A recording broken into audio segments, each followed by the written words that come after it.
هلو، اهلا وسهلا بكم معايا في قناتي تعلم الماني بالعربي.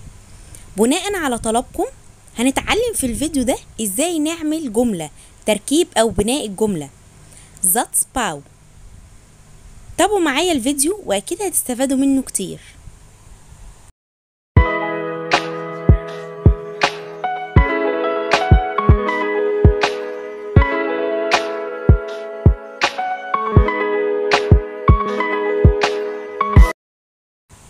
طيب، اول حاجة خلينا نعرفها، احنا عندنا 3 انواع من الجمل. اول حاجة عندنا الجملة الخبرية، ودي الجملة ان انا بقولك على حاجة، انا بخبرك بحاجة، او بقولك انا اسمي كذا، انا بعمل كذا، دي اسمها جملة خبرية. طيب، تاني حاجة عندنا الجملة الاستفهامية، ودي الجملة اللي بتبدأ بأداة استفهام was, wann, woher, wo، اي أداة استفهام بتبدأ بيها الجملة، ودي برضو هناخدها بس في فيديو تاني. تالت حاجة عندنا الجملة السؤال. الجملة السؤال ده اللي هو أنا بحط الفعل أول الجملة، والإجابة بتاعت السؤال دايما بتبقى بيا أو ناين، نعم أو لا. النهاردة في الفيديو بتاعنا هنتكلم عن الجملة الخبرية، في الفيديوهات التانية إن شاء الله هنتكلم عن الجملة الاستفهامية والجملة السؤال، بس خلينا النهاردة نركز على الجملة الخبرية. خلينا الأول نعرف الجملة الخبرية دي اسمها إيه بالألماني.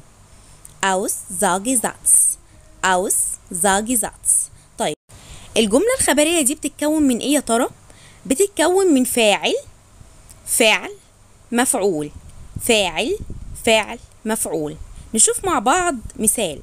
Zum Beispiel ich heiße رجاء. ich فاعل وده أول حاجة، heiße فعل ولازم الفعل يجي في المرتبة التانية في الجملة، لازم شرط أساسي الفعل يجي في المرتبة التانية. هايسي ده فعل هايسن اللي هو يدعى أو يسمى. إيش هايسي رجاء، وده باقي الجملة أو المفعول. طيب، نشوف مثال تاني مع بعض. Zum Beispiel ich spiele Fußball. ich spiele Fußball.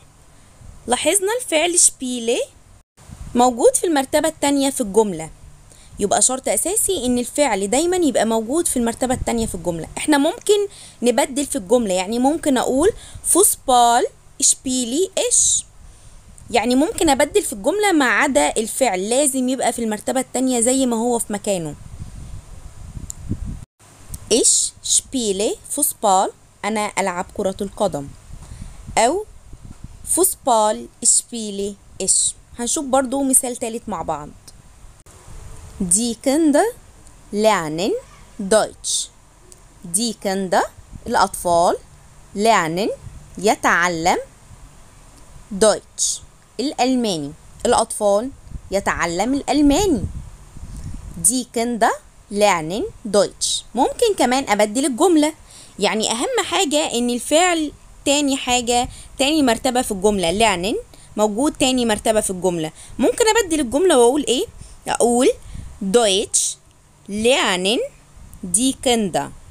Deutsch lernen die Kinder. أنا كده ما غيرتش معنى الجملة، معنى الجملة زي ما هو، طالما حاطة الفعل في المرتبة التانية يبقى أنا كده الجملة بتاعتي سليمة 100%.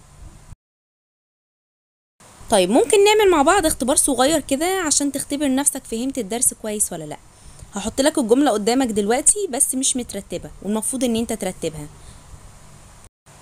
trinken يشرب، Wasser مياه، ich أنا. رتب الجملة زي ما اتعلمنا النهاردة وهسيب لك وقت. طيب، نشوف مع بعض الترتيب. ich trinke Wasser. trinke أنا صرفتها مع ich، وترينكي هو الفعل فأنا حطيته في المرتبة التانية. ich trinke Wasser أنا أشرب مياه. ولو كنت رتبتها Wasser trinke ich برضو صح. نشوف جملة تانية مع بعض. essen يأكل، sie هي، gerne Pizza يحب البيتزا. هسيب لك وقت ترتب فيه الجملة. نشوف مع بعض. زي است، وانا صرفت اسن مع زي بقت است. زي است يعني بيتزا، هي تحب ان تأكل البيتزا. طيب وبكده النهاردة نكون خلصنا مع بعض تركيب او بناء الجملة الخبرية اوس زاجي زاتس. هنكمل اكيد مع بعض باقي انواع الجمل. اتمنى ان انتوا تكونوا استفدتوا معايا. لو عايزين نتكلم عن مواضيع معينة ممكن تكتبولي في التعليقات ونتكلم عنها المرات الجاية. تشوس.